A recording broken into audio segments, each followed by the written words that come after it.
watched over 60 apology videos for this essay, so if I seem a little off, it's because I want to die. The apology video, we love to hate it, we hate to love it. Much like a YouTuber who filmed a dead body in the middle of a forest, no one likes it, no one thinks it should exist, but it's here to stay. Public apologies are very interesting because they take an earnest and intimate moment, an apology, and turn it into a public performance. And in doing so, they reveal so much about the nature of the relationship between the audience and the performer, what we expect from public figures, who is allowed to be forgiven by the public, and what it even means to apologize. Apology videos are a phenomenon that really shouldn't exist. The people watching them don't want them to exist, and the people making them definitely don't want to make them. So it's worth asking, why are there so many of them? Like, so many of them! I'm here to answer all of your questions. In part 1, I'll give you a timeline of the genre and we'll analyze the most important tropes and changes. In part 2, we'll talk about performances and the relationship between audiences and creators. In part 3, we'll talk about why our favorite guilty pleasure, the apology video, can contribute to bigger problems. And finally, in part 4, we'll talk about what it even means to apologize and when it's a meaningful act. So grab a snack and get comfortable. Seriously, you probably should move a bit. You've been sitting in the exact same position for like 3 consecutive hours. I'm not even sure that human necks are supposed to bend like that.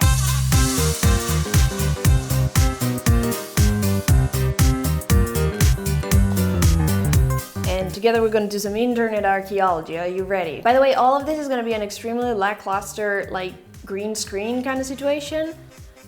And I don't want to fucking hear it, okay? We found traces of apology videos all the way back to 2009, only 3 years after the start of the platform. However, most of the YouTubers who were popular at the time are now forgotten. And so it's surprisingly difficult to find these early relics. But scholars agree that they exist. Literally.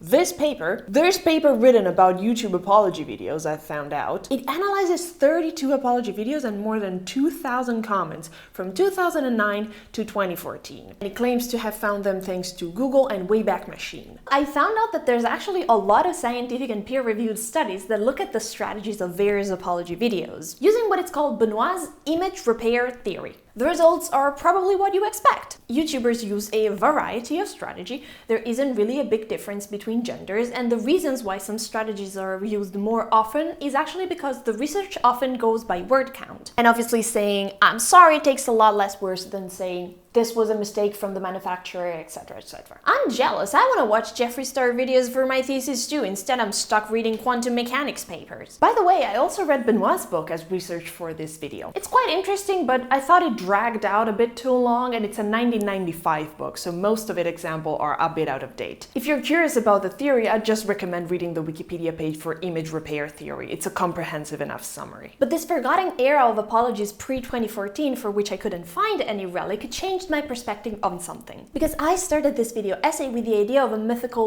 good old days of YouTube, some fictional pre-drama era in which everything was simpler, you know, and the worst that could happen was that maybe someone was called a bit of a sellout or something like that. Instead, seems like YouTubers have fucked up their reputation from day one. The research for this video confirmed to me that there truly is no such thing as a golden era of YouTube. My perception was just warped by nostalgia. So apology videos have been here since the start of civilization. In 2009. And by looking at the carvings on the wall, we deduced that they've always been really fucking annoying and nobody likes them. In the last 10 years, however, the genre has evolved in interesting ways. And it has really consolidated into what we now think of as a YouTube apology video. So let's look together at its history. The first apology video that I could find as we think of it today is a 2015 relic from a figure that we don't really know why was so adored. Scholars are debating, maybe some of them consider him a local deity of some sort, maybe he was the shaman of a really powerful village, but we do know his name, and that was Shane Dawson. It's part of a permanent exposition at the British Museum. Look, they took everything, they might as well take this one too. In this artifact, Shane Dawson apologizes for his past, aka blackface and other incredibly offensive things. Foreshadowing is a literary device. It's kind of difficult to gauge the vibe of a video that happened almost 10 years ago, especially now that YouTube removed dislikes. But I actually don't think this one was badly received. 2015 felt to me like a different time, you know? Maybe because gay marriage had just been legalized at the federal level and Barack Obama was in office, we felt like progressive change was in the air, and the character or, you know, formerly racist white person who's now reformed that Shane Dawson was going for went down a lot easier with audiences. It was just more believable back then. 2016 then sees what many consider the actual first modern big apology video. The Fine Brothers React try to copyright the concept of reacting. Everybody tells them that it's nonsensical, why would you do that? And they have to issue an apology to try and save face. This was the first apology to go somewhat viral, and even if, again, it's difficult to gauge the vibe of something that happened 8 years ago and it's now mostly lost to link rot, I think this was the first time that more people tuned into the apology video from outside the core audience, rather than from inside the core audience like it happened for Shane Dawson. The Fine Brothers apology was probably the first time in which we, meaning chronically online people with nothing better to do, grabbed popcorns for it. The first time people got cynical on twitter.com, the first time the drama channel tuned in, you know? This apology is, I think, what established a cycle of what I'm gonna call apologia content, which I'm gonna talk about later. But it wasn't all silly gossip. 2016 was quite filled with apology. Most notable ones: Some Pepper's apology, he is the guy who sexually harassed people with a fake end and called it a social experiment. A lot of this video essay is just gonna be like that, I'm very sorry. Austin Jones messaging his underage fans, that didn't end well for him. Drama Alert accuses another streamer of being a sex offender, and for once this is not true, so they have to apologize and correct it. Teen Martin, I hope I'm pronouncing that right, this guy promoted a website without disclosing that he's the owner of that website. And that's illegal. That's very illegal. Can you please do something that is slightly less illegal? And the first Trisha Paytas apology cementing the trope of the kitchen floor. Can you get that I've been really into Minutemen lately? You bitches need to get into Milo Rossi. He's so cool. Anyway, apologies are in general very badly received in 2016. Scholars think that this is because audiences were mostly burned out by not internet things, but rather the most controversial election year in modern American history. Seems like audiences didn't have much grace to spare for YouTubers fishing for drama and views. And who can blame them? Trisha Paytas' apology in particular is very badly received, and we see a shift in audience perception. The apology video up until this point has seen a lot of typical and specific stylistic choices that are all trying to signal intimacy, seriousness, and honesty to the audience. The tropes of the genre, if you will.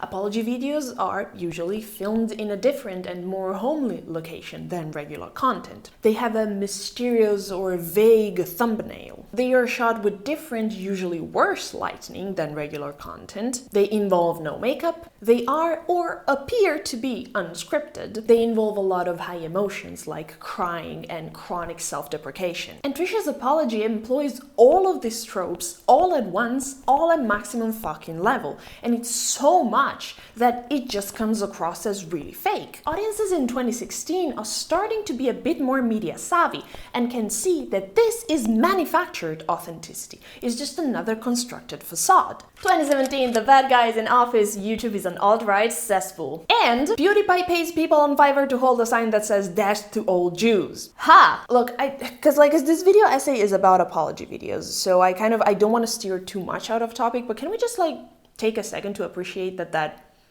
happened? I don't know, I feel like YouTube is just a post-that platform, and I just don't want us to forget that, you know? Anyway, moving on. The fish tank apology from Jenna Marbles is arguably the only good apology video that we get this year, and really ever. Tana Mojo apologizes for saying the N-word. Daddy05 apologizes for disappointing his fans.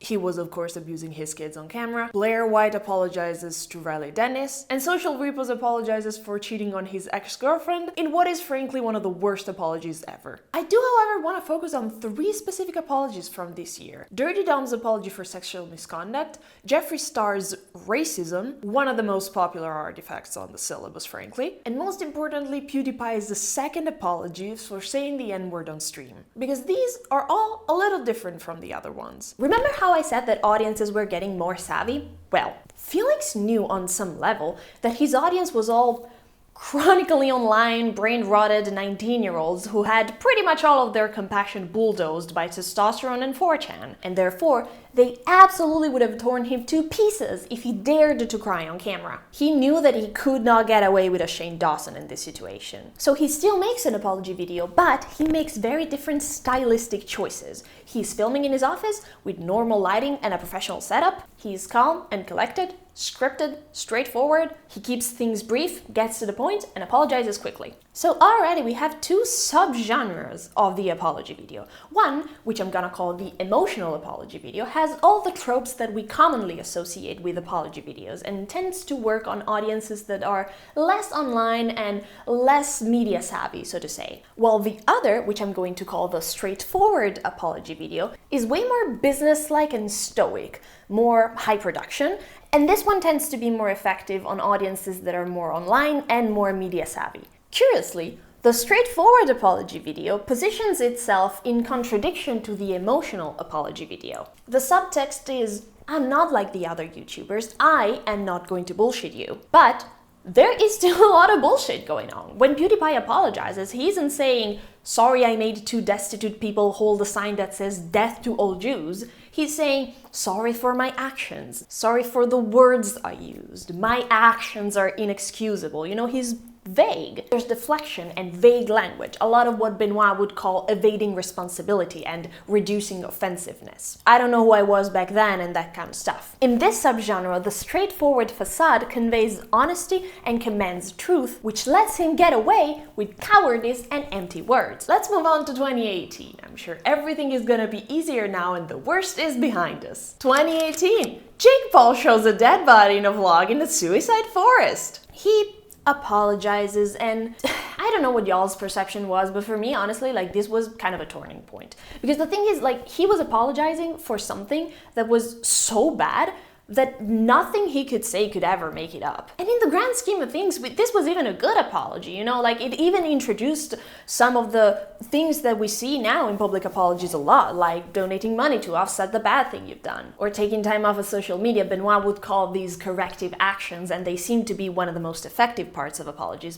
But also, like can YouTubers be normal for 5 fucking minutes? On a more lighthearted note, in 2018 we also have my favorite artifact, which is the Alfie not a Tory apology. British vlogger Alfie makes a living with £1 per day challenge, which he, by the way, failed. People obviously call him out for treating being poor like a challenge, which is very crass and out of touch, and he apologizes in a normal and well-adjusted video. Like, actually, I'm not being ironic or sarcastic, this was an otherwise unremarkable and fair apology, except for one brief part in which he gets so pissed that people on Twitter are calling him a Tory. And there's a part of the apology where he goes, something that I saw floating around on Twitter yesterday was the amount of people that were calling me a Tory, and I just want to 100% clear up right now that I'm not a Tory. And honestly, I just respect the fuck out of that. Like, that's just hilarious, no notes. 2018 also saw TanaCon, the event specifically designed for minors who love having a heat stroke. Olivia Jade has to apologize for sounding unexcited for college. The beauty community gifts us not 1, not 2, but 3 apology videos this year. Gabriel Zamora, Manny MUA, and the infamous Laura Lee apology video. All of which are received extremely poorly, and all of which confirm that the emotional apology video just does not work anymore on audiences that are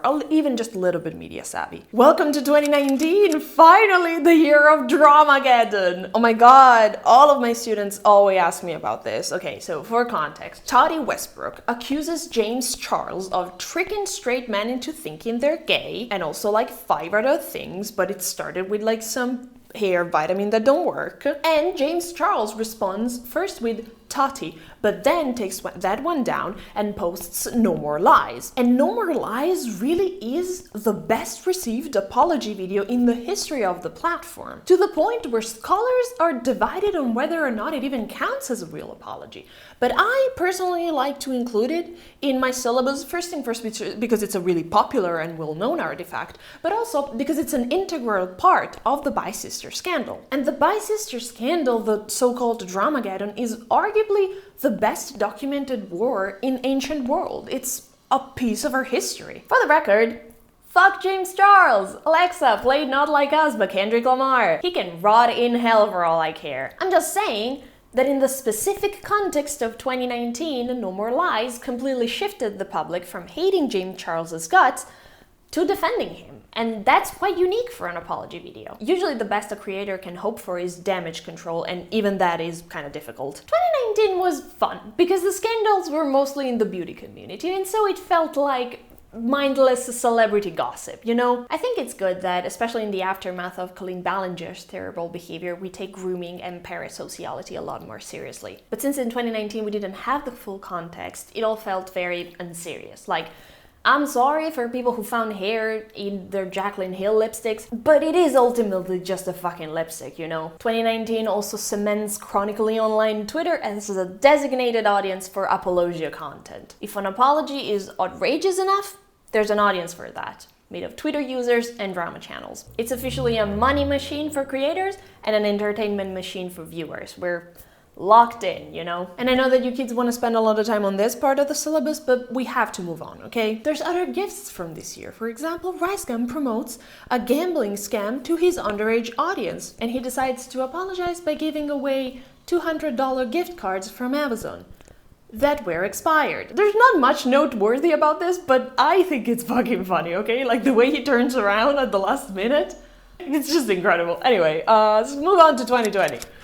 Researching this essay has made me realize just how much I was in a haze for pretty much the entirety of the pandemic. Because I remember all of these things happening, but I couldn't locate them in time if my life depended on it. It seems like the looming threat of fascism in the USA and the horrors of the pandemic just make it impossible to be lighthearted and silly. Everything is too much. And frankly, rich influencers apologizing just comes across as really fucking annoying. I'm just gonna do a rapid fire because there's so much going on this year. The BLM protests seem to change a lot of perspective. We see Jenna Marbles apologize for all of her very insensitive past, and Tana Mojo apologizes yet again, this time for being racist to a friend of her, I understand. Jenna's apology is well received, but probably just because she leaves the platform for good.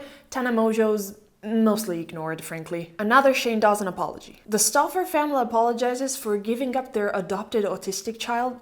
That was really fucked up. Jay Station apologizes for faking the death of his girlfriend and using a Ouija board in a video on the fake side of her death. Pokemon says things, but I don't know what they are. The rumors about James Charles turned out to be true, and he has to issue a very jarring apology in which, among other things, he admits to messaging minors. Tati and Jeffrey both apologize for Bye Sister. Tati opts for the emotional apology video, and it kind of backfires. Jeffree Stars, on the other hand, tries to go for the straightforward apology video, but he is so stilted and cold that it just backfires too. It's kind of difficult to say what we were all thinking, but I think we saw so many people that we were supposed, like, at least in theory, to regard as role models. And I think that seeing so many of these adored, famous, gorgeous Botox millionaires admit so many terrible things while minimum wage workers were dying at their job, I think this cemented in the collective internet mind that these people are idiots and they should not be idolized. 2020 is the year of audience burnout. Frankly, I've had enough. I don't know if it's a me thing because I've matured as a person or a collective thing because we had bigger fishes to fry in 2020, but it really feels like the year in which most of the bigger YouTubers are done for. I'm not saying that things are gonna get better, but we're definitely ready to replace them with a new lot of fresh people that haven't done problematic things yet. I think the relationship between audience and performers online has shifted, and I think people now appreciate boundaries a lot more. Like, I don't actually wanna know everything about the private lives of celebrities, just tell me what fucking mascara to buy and then go back to Mormon hell where you belong. In the last few years, finally, we saw some video essays who stretched the genre of apology videos so much that it barely counts as an apology. Two artifacts in particular come to mind: ContraPoints' Canceling and Lindsay Ellis's Mask Off. These are both examples of long video essays that are made in the aftermath of a cancellation. These essays contain a lot of apologies, but also a lot of ideas about cancel culture and social media and the online left. And it's interesting how these videos evade Benoit's classification. The lengthy discussions of online culture and canceling and the impact of racism, like,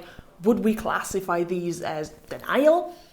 Evading responsibility? Not really, I think. The authors do admit what they've done wrong, and they do take responsibility for their actions, in my opinion. They just contextualize their apologies inside a broader environment. Unlike like that apology videos are always evolving and that top-tier video essayists are putting their own spin on it. I obviously have a bias in favor of video essays because I make them and I really like them, but like, can you imagine if instead of apologizing for lying about steroid use, the Liver King just gave us a 95-minute video essay about impossible male beauty standards with bisexual lighting? I am livid. This is what they took from us. And finally, we get to Colleen Ballinger, arguably the worst apology fucking video in the history of this platform. On the 28th of June 2023, Colleen Ballinger uploaded the beaming, pulsating orb of cringe that is Hi, where she apologizes for acting in extremely inappropriate ways with her underage fan, including sending underwear to one of them, soliciting lewd pictures from them, and venting about her divorce to them. I thought this apology video was a wonderful thing to happen. Finally, the world sees what happens when we give human rights to musical theater people. Before this, the only ones who knew about the horrors were the strangers who had to hear them sing La Vie Bohème from Rent at the karaoke bar. It's a 7-minute song. I will have you assassinated. The internet has pretty much reached an agreement that this is the worst YouTube apology video. And I agree. The only positive thing to come out of this whole mess is the "he didn't say I couldn't sing" jokes that are an 11 out of 10. Apology videos have a reputation for being cringe, weird, fake, and insincere. This is because an apology video is trying to do many things at once with competing incentives. It has to work as an apology to the audience, sometimes as a personal apology if someone specific was involved, and if things have gotten really bad, it also has to be something that will not get the YouTuber incriminated. But it also has to work as a performance, because it's a video posted to the public. Colleen Ballinger is just the latest iteration of apology videos that explicitly act as performances. Anyone remember Sienna May? It's that girl that apologized for her allegation of sexual assault by doing interpretative dance. Colleen's video backfired spectacularly,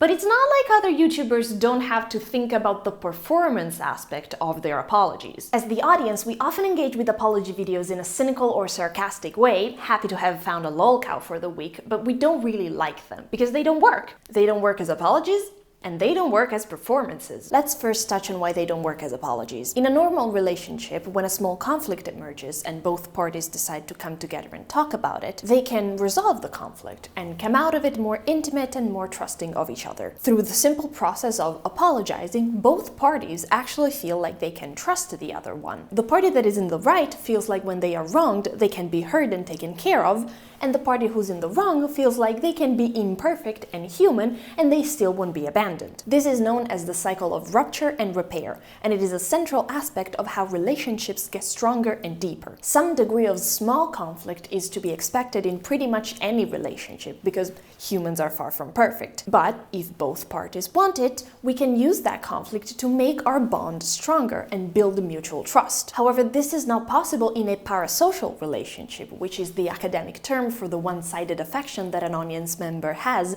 towards a public figure. One of the key defining aspects of a parasocial relationship is that they're not progressing. It's actually in the original paper that defines them. The apology video is the parasocial version of a thing that is actually not meant to be parasocial, and I think that's a big part of why apology videos feels so strange, so stilted. It doesn't matter what the YouTuber actually genuinely feels inside, the YouTuber cannot 100% recreate the affect of a friend apologizing to you, because that's literally not what's happening. There isn't a parasocial equivalent to conflict resolution. So apology videos don't work as apologies. By the way, you don't have to pull a Laura Lee with the fake tears, just get yourself one of these. This is called a mental stick, and it's used in movies when actors cannot cry on cue. You dab a little bit on your dark circles. It's easy to find the spot. It's just right where you got under eye filler, right before the concealer sponsorship you got. It's really easy. Just keep your eyes open a little bit, and bam! You'll be crying in no time. Oh my god,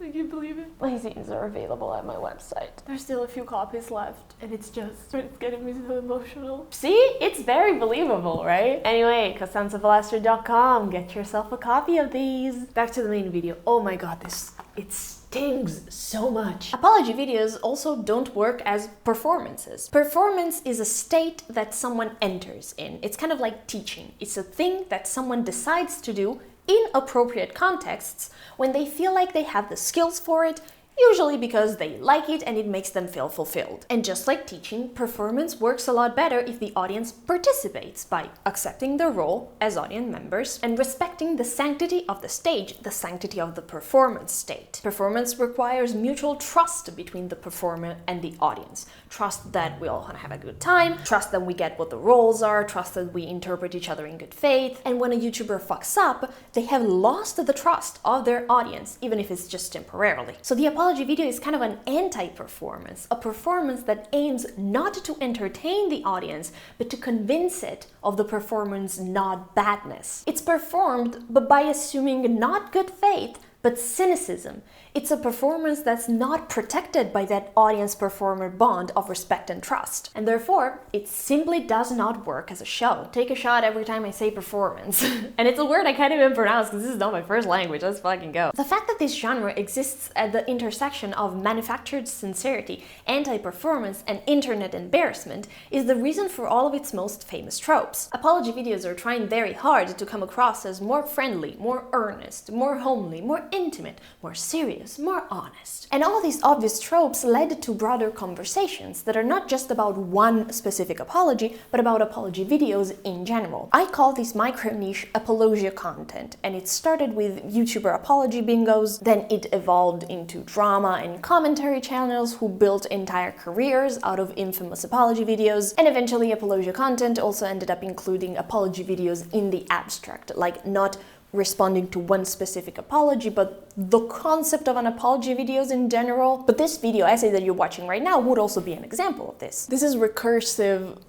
critiquing, okay? I am critiquing the very same thing that I'm doing. Noteworthy entries of this meta-genre are reacting to TikTokers apologizing for saying the N-word. Incredible work, there's a reason why the whole series has so many views. And I turned YouTuber apologies into a board game, a true masterpiece. 12 out of 10, dare I say. I will defend this twink in front of God himself when doomsday arrives. Because yes, we're both going to hell. The only reason why I didn't make this video myself is because I didn't think about it, so the critique I'm about to make doesn't come from a moral high ground of any sort. However, the guy starts the video by saying, okay, before we go any further, I just want to say I'm not trying to start any drama. I do not mean any harm to these people. And, like, wouldn't you apologize preemptively towards the victims of these people? Shouldn't our concern be towards the folks who bought the faulty products and spent money on scams that never delivered? Or words, towards the people that some of these weirdos sexually harassed? Apologia content is based on scapegoating, on finding the villain of the weak. And because of this, when apologia content is criticized, there's always the collective urge to find another scapegoat, usually in the person criticizing. In other words, are you defending Colleen Ballinger? Are you defending Jeffree Star? Frankly, I'm not in the habit of coddling my audience. You people don't need to be told, of course I'm not defending Colleen Ballinger, blah blah blah, because I'm obviously not doing that. I don't write for the dumbest and loudest people in the room. The reaction that the public has to an apology video is just as important for the culture and for the internet as the apology itself. Criticizing apologia content is not the same as defending YouTubers with criminal allegations. I don't care that some drama channels might get defensive about it, and neither should you. Apologia content subtly shifts the focus of important conversations. Before the apology, the discourse is messy and disorganized, but sometimes in that chaos, there is some space for a very informal education. And minorities sometimes have a chance to voice how these microaggressions are not uncommon for them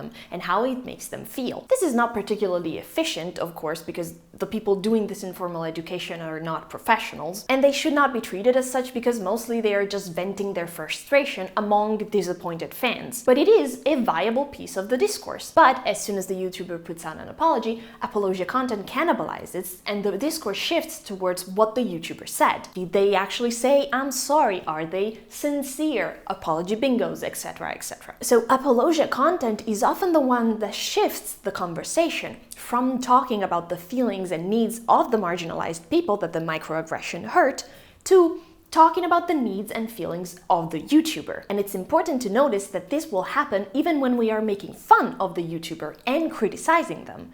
If we say they're not really sorry and just faking it for the sake of their careers, that might be true, but we are still talking about them and therefore we're probably talking over more important conversations. On top of this, because most apologia content is so focused on the individual specifics of one drama, it reinforces, in my opinion, the idea that systems of oppression are just individual people being mean and insensitive to each other. Oppression is not just about the individual and the interpersonal level. There's bigger structures that shape the lives of all of us. A lot of the time, the apology video is issued when all the stuff comes back to the surface, so the public apology is a last resort. That's why so many of the papers I cited analyze it as a crisis control strategy. And I think this can lead minorities to feel like, one, they low-key always have to be on the lookout for stuff because even seemingly innocent creators might have said something terrible in the past, and they can never really know how much of those bigoted beliefs the YouTubers still hold. And two, they have to be the one bringing it up, and creators will never unpromptedly discuss their problematic past, and definitely not their problematic present. And I think that this contributes to minorities feeling othered in YouTube spaces, and I don't like that. I don't think it's a coincidence that most of the apology videos I've mentioned so far have been by white middle-class people. Not only YouTube is and always has been a very white middle-class space, because you need money to have access to camera and all that, but there are also a lot of cultural biases for who is and who isn't allowed a second chance. And one question that I keep asking myself is, if we agree that the system itself is racist, sexist, homophobic, all the things, and if we agree that it's not just about the individuals, then we can agree that we all grow up in the system, and therefore we probably all have some stuff at least that we need to apologize for. But at the same time, I've just detailed the ways in which an apology video or apology statement can be part of the problem. So, what should people who have fucked up do? An apology video is a very specific way to apologize, and is usually not really spontaneously done by the creator,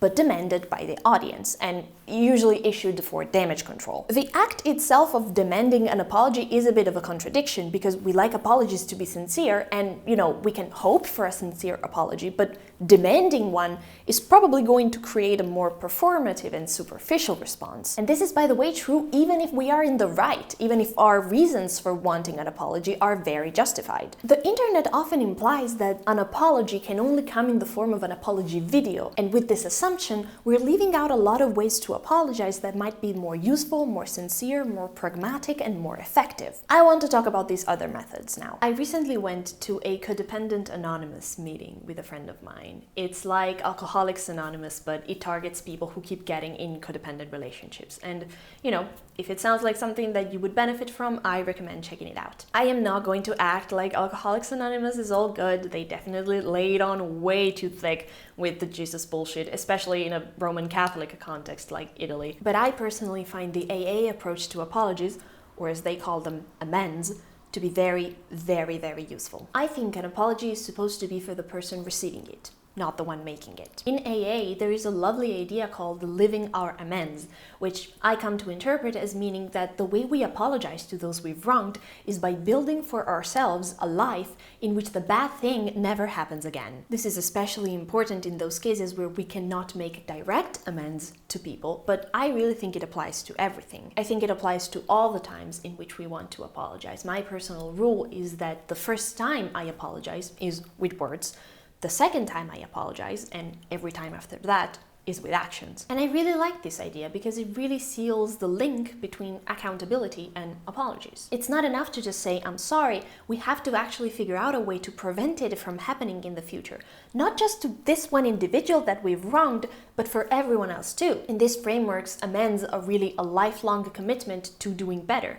And I really like that. It's also incredibly freeing. There's no need for me to keep apologizing for something that happens in the past, as long as I've apologized at least once, and as long as I don't do the bad thing again. The real apology is that the bad thing will never happen again. A lot of the apology videos that I watched for this essay are based on the narrative that the YouTuber has changed. Long and rambly paragraphs of many apology videos are dedicated to the YouTuber's traumas, and it's often implied a vague link between this deep pain that I don't want to dismiss, and the harm caused by their actions. And I watched and I couldn't figure out why this was pissing me off so much, until it hit me.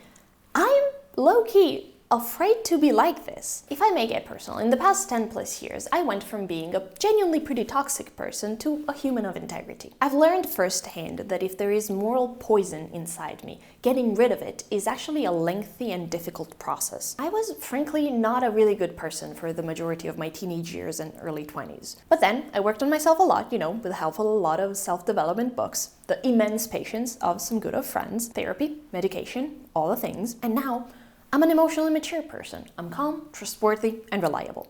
Most of the time, at least. This was a tricky process for me because on one side, I had to take responsibility for all the hurt that I caused to my partners and friends, but on the other side, I had so much deep and toxic shame that I felt like I was going to crumble if I even admitted to myself that I did something wrong. My ego was so small and fragile that I couldn't even look at my toxic tendencies, let alone fix them. So the difficulty for me was to give myself some self-forgiveness, but not too much. Enough to look at my own actions with curiosity and not with shame, enough to be able to admit that what I did was wrong and why I did it, enough to be able to take action against my toxic behavior, but not so much that I started to believe that everything I did was actually okay, not so much that I made excuses for myself. I had to borrow another term from Alcoholics Anonymous, create a holding space for my own feelings, a space to understand the cause of my toxic behavior before I could start fixing it. In the 12 steps framework, a holding space has to be private. It can be just between you and yourself, or it can be between you and a trusted person. A lot of people pick friends, therapists, the other folks at the AA meetings. That's what the meeting is supposed to be. It can even be a priest if you're really desperate. But a holding space cannot be public. It should absolutely not be broadcasted. I personally think of a holding space as rehearsal. I work on a play for a long time, not completely in private, but with a very selected and trusted audience. A small group of people that can lovingly telling me when I fuck up, so that when I am ready, I have something to show to the general public that is actually good and actually valuable. A holding space is the opposite of a performing space. The reason why some of these apology videos irked me so much, truly, we're talking about an amount of rage that no normal person should ever feel about a stranger online. An amount of rage that is clearly about something deeper than whatever the hell Jeffree Star did this time. The reason why it bugged me so much is because on some level, I think I know the feelings behind some of this behavior. Some YouTubers, I think, use their audiences as a holding space. They expect their audience to validate them, to see their point of view, to create space for their feelings. YouTubers sometimes confuse the swarms of adoring fans for unconditional love. And when we have toxic shame, we really, really want unconditional love. It feels like love is either unconditional or not there at all. Chronic shame creates a very black and white way of thinking. Either people adore me or they hate me. And those who adore me think I'm perfect, and those who hate me think I'm irredeemable. So when the personal relationships in our offline life feel a bit too fragile, I think some YouTubers turn to their audiences to process their feelings and to look for the radical forgiveness that they really should not be getting from strangers online. The holding space should come from themselves and from their real-life community. But by using their audiences to process their feelings, these YouTubers ruin the relationship between the performer and the audience. They spoil the magic of the performance and they alienate their own audiences without even realizing it. They're subconsciously asking for a holding space from the very people that they wronged, therefore demanding more emotional resources from the same people who they robbed of emotional resources. The bulk of Alcoholics Anonymous is about amends. It's about building for ourselves a framework to minimize damage to others, to figure out when we need to apologize, and then to carry out those apologies. Out of the 12 steps that constitute the foundation of AA, 6 are dedicated to amends. Step 9 is famously about making amends, and steps 4 to 8 are about all the complicated and messy prep work that is needed for those amends. Steps 4 to 8 are just as important for the apology as step 9, and if you apologize but you clearly haven't done any work to reflect on why what you did was wrong, then the apology is pretty worthless. I think this is probably the biggest part of why so many apology videos and apology statements feels so fake. They aren't issued when the YouTuber has spontaneously come to the realization that what they did was wrong and harmful. It's not just that they're damage control and trying to save a paycheck. It's that the emotional work was not done. It's an unfinished process. That's why it's so frustrating. When YouTubers are asked to hold themselves accountable, I think this is a big part of what they're asked. Be your own holding space. It's as if the audience was saying to the YouTuber, look, I can rationally understand that you need time and resources to grow and change, but you cannot ask those resources from me. You need to figure out your stuff in private and come back to the audience when you're done. This is a performing space, not a holding space. Thank you so much for watching. If you like my writing, I have a website where I sell my little zines. The digital version is really cheap and I think you will really like it. I also have a Substack where I publish extra essays. Some of them are free, so if you want more of my writing but are not willing to give me money yet, that's something you might look up. Thank you so much. This is my biggest project so far, so thank you so much for watching it until the end. I'll see you next time.